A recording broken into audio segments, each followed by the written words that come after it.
Misalnya pilihan presiden, contoh kecil pilihan presiden. Mungkin para intelektual nggak merasa, tapi kalau ulama itu cara berpikir beda. Pilihan presiden, kamu fanatik milih A, yang satu fanatik milih B, ya presiden atau bupati atau gubernur. Terus yang satu bilang gini, wah kalau nggak di presideni A, nggak di bupati A, nggak di gubernur A, negara ini rusak. Mungkin betul dari segi jejak rekamnya A ini bagus. Tapi pertanyaannya secara tauhid, bagaimana Anda menggantungkan kesejahteraan sama makhluk? Kamu nggak pernah terusik begitu kan para intelektual? Itu kan melukai. Bagaimana mungkin Anda menggantungkan kesejahteraan dengan seorang makhluk? Wah kalau di presiden A pasti Indonesia makmur, kalau bupati A pasti Sleman makmur, pasti Bantul makmur. Nah, bagaimana mungkin makhluk yang sedang soleh kamu pastikan selalu soleh? Wong dia makhluk bisa berubah.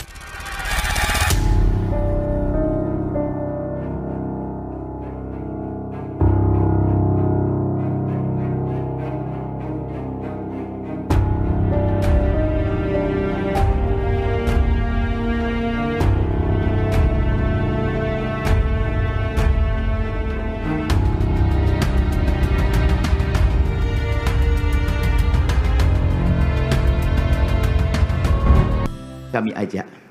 Kalau kita sangat mencintai Allah, maka kita akan benci sebenci-bencinya sama orang yang mendurhakai Allah. Tapi masalahnya, Allah yang kita cintai itu memaklumatkan diri kalau bersifat Ghafur, pengampun. Sehingga kalau kita terlalu kasar, ini kan yang kita cintai bersifat Ghafur kok kita kasar. Di sini Nabi Ibrahim, beliau sangat mangkel sekali sama yang durhaka sama Allah. Tapi mau mangkel gimana? Zat yang mengajarkan itu bersifat Ghafur. Maka kita mau tidak mau, makanya ada riwayat mengatakan takhallaku bi akhlaqillah, kamu bertata krama kayak akhlaknya Allah. Akhirnya ya sudah, kita mau apa coba? Kira-kira kalau kamu mencintai seseorang, itu potensinya kan dua, protektif. Ada telepon, itu dari siapa? Cewek atau cowok? Protektif. Itu bukti cinta apa bukti suudon kan tidak tahu. Tapi misalnya kamu cinta perempuan terus WA-an sama lelaki gak apa-apa, jalan sama lelaki gak apa-apa, sama masa lalunya pacarnya juga gak apa-apa. Itu cinta apa pembiaran? Kan sama-sama gak jelas. Nah kira-kira mencintai Allah itu kira-kira analoginya seperti itu. Kalau yang satu protektif, Allah harus zat satu-satunya yang disembah, gak boleh didurhakai, gak boleh dikhianati, sehingga ini sangat keras sekali. Nah, ini Nabi Nuh.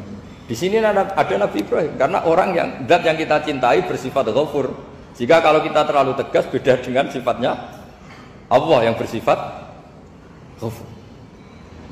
Nah umatnya Nabi seperti itu mulai dulu. Ada yang moderat, ada yang keras, ada yang setengah keras, setengah moderat. Ada yang ngambil sikap, urip mangan turu, ngenteni mati. Nah, itu lebih baik itu timbang punya istihad tapi gak jelas, mendingan. Itu ada riwayatnya. Suatu saat ibadah akhir umatku terbaik adalah tidur. Maksudnya tidur itu gak ngambil sikap, masyhur itu. Saya beri riwayat yang ada di Bukhari Muslim. Satakunu fitanun al-qa'id fiha khairun al-qa'im wal qa'in fiha khairun al-masi wal masi fiha khairun nasai. Nanti di akhir zaman itu banyak fitnah, kata Rasulullah. Yang duduk lebih baik ketimbang yang berdiri, yang berdiri lebih baik ketimbang yang jalan biasa lebih baik ketimbang yang jalan bergegas. Man tasyarrafa laha tastasrifu. Fitnah itu adalah siapa yang terlibat maka akan semakin parah. Sehingga semenjak itu ulama berpikir nanti di akhir zaman kalau ada fitnah itu sebaiknya orang ngambil sikap sepasif-pasifnya, secuek-cueknya. Jadi semua syurahul hadis sepakat makna hadis ini apa? Orang disuruh sikap secuek-cuek. Misalnya pilihan presiden, contoh kecil pilihan presiden. Mungkin para intelektual nggak merasa, tapi kalau ulama itu cara berpikir beda. Pilihan presiden, kamu fanatik milih A, yang satu fanatik milih B. Ya presiden atau bupati atau gubernur. Terus yang satu bilang gini, wah kalau nggak di presideni A, nggak di bupati A, nggak di gubernur A, negara ini rusak. Mungkin betul dari segi jejak rekamnya A ini bagus. Tapi pertanyaannya secara tauhid, bagaimana Anda menggantungkan kesejahteraan sama makhluk? Kamu nggak pernah terusik begitu kan para intelektual? Itu kan melukai. Bagaimana mungkin Anda menggantungkan kesejahteraan dengan seorang makhluk. Wah, kalau di presiden A pasti Indonesia makmur, kalau bupati A pasti Sleman makmur, pasti Bantul makmur. Nah, bagaimana mungkin makhluk yang sedang soleh kamu pastikan selalu soleh? Wong dia makhluk bisa berubah. Sementara yang B misalnya fasik, wah kalau dipimpin B pasti rusak negara.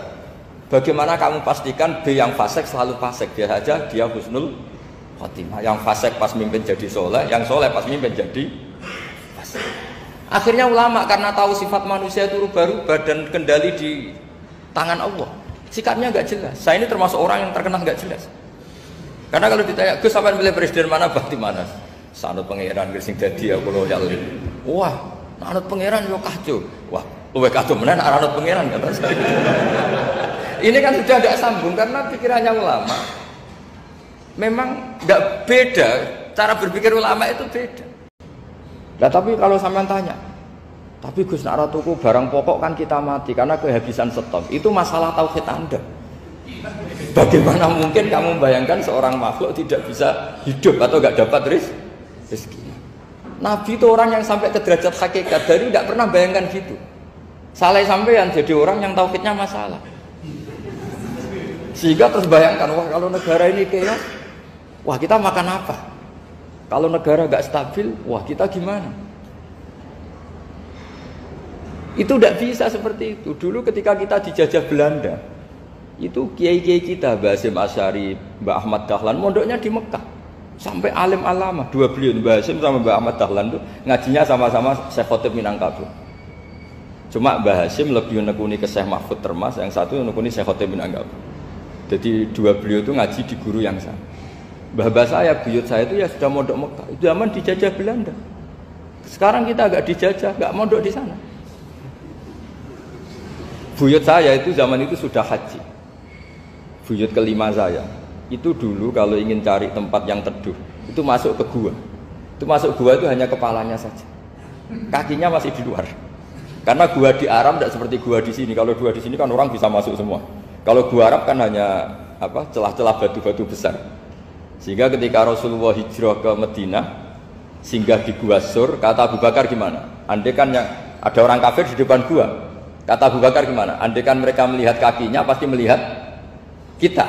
Karena gua di sana itu satu tubuh tidak bisa masuk penuh. Kalau gua di sini kan ada yang mobil saja bisa masuk. Nah, itu bahasa ya kalau mau istirahat itu masuk gua, separuh badan di dalam gua, separuhnya masih di. Nah sekarang terus kita bilang, wah kalau kita negara tidak stabil, kita haji kemana? Dulu zaman dijajah Belanda ya kita bisa haji. Soal kebahagiaan, nenek moyang pulau jenengan tuh anaknya banyak. Dijajah Belanda, jajah Jepang ya nyatanya anaknya banyak-banyak. Itu kira-kira bahagia apa enggak? Nah artinya gini, ya tentu kita tidak ingin dijajah itu tentu ya. Tapi kita ini selalu latah. Wah kalau ekonomi jatuh kita makan apa? Kalau kita dijajah kita tidak perlu seperti itu. Rahmatnya Allah Ta'ala itu akan adrokatna. Rahmatnya Allah Ta'ala akan menemukan kita. Apapun kondisi kita, apapun keadaan kita. Ini cara berpikir tauhid. Sehingga Nabi itu tidak pernah bayangkan umatku narata tunggoni piye, ditunggoni Allah. Sehingga masyhur dalam hadis-hadis sahih, la tazalu ta'ifatun min ummati dzahirina 'alal haq la yadurruhum man khadalahum wala man khalafahum wala man nawa'ahum. Selalu di umatku ada kelompok-kelompok yang selalu membela kebenaran dan tidak akan terkalahkan oleh kesesatan di akhir zaman. Kenapa? Cara berpikir orang tauhid itu sederhana begini. Allah menamakan dirinya Al-Hadi, penunjuk jalan. Dan sifat Allah pasti nafidah karena Allah tidak terkalahkan. Sama seperti Allah menyifati dirinya Ar-Razzaq, Ar-Razik yang memberi rizki. Maka orang segoblok apapun, selumpuh apapun, selemah apapun tetap dapat rizki. Sama, Allah mensifati dirinya Al-Hadi, memberi petunjuk. Maka zaman serusak apapun orang tetap dapat petunjuk. Sehingga kita tidak perlu khawatir, wah nanti zaman kalau sudah rusak nasib Islam gimana? Ya coba sekarang nasib Islam gimana? Ya baik-baik saja. Dulu ditunggoni wali songo ya banyak orang Islam. Sekarang nggak usah wali songo, ditunggui dosen-dosen yang ngajar aja tunggu digaji. Kiai pidato ya ada yang beri salam tempel. Itu kalau nuruti definisi ikhlas itu tidak ada yang masuk. Tapi meskipun demikian agama juga jalan. Kenapa agama ini jalan? Karena Allah hadi, penunjuk jalan. Ketika Allah mensifati dirinya penunjuk jalan dan sifatnya Allah pasti nafidah, pasti terjadi. Karena Allah tidak pernah gagal. Sehingga agama ini akan ada terus sampai akhir zaman. Coba Amerika kayak apa, Islamofobia. Di Amerika tambah lama tambah banyak Islam, Eropa juga gitu, Australia juga gitu. Anda kan nuruti teori sosial. Sudah dunia sudah materialistik kayak gini, orang dohirnya itu akan meninggalkan agama. Nyatanya tidak juga. Saya pernah di Korea seminggu, itu di negara ateis. Itu TKI ke sana tuh nyari uang. Ternyata ya kepikiran bikin masjid, bikin komunitas Islam. Coba siapa yang menggerakkan hati itu? Hanya Allah Subhanahu. Terima kasih sekali lagi atas waktu dan perhatian Anda. Semoga video ini membantu kita semua memperluas wawasan dan saling menghormati perbedaan kita. Sampai jumpa di video berikutnya. Like postingan ini jika bermanfaat. Kalau setuju tulis di komen ya. Dan jangan lupa subscribe-nya serta share ke teman kamu biar pada tahu. Wassalamualaikum warahmatullahi wabarakatuh.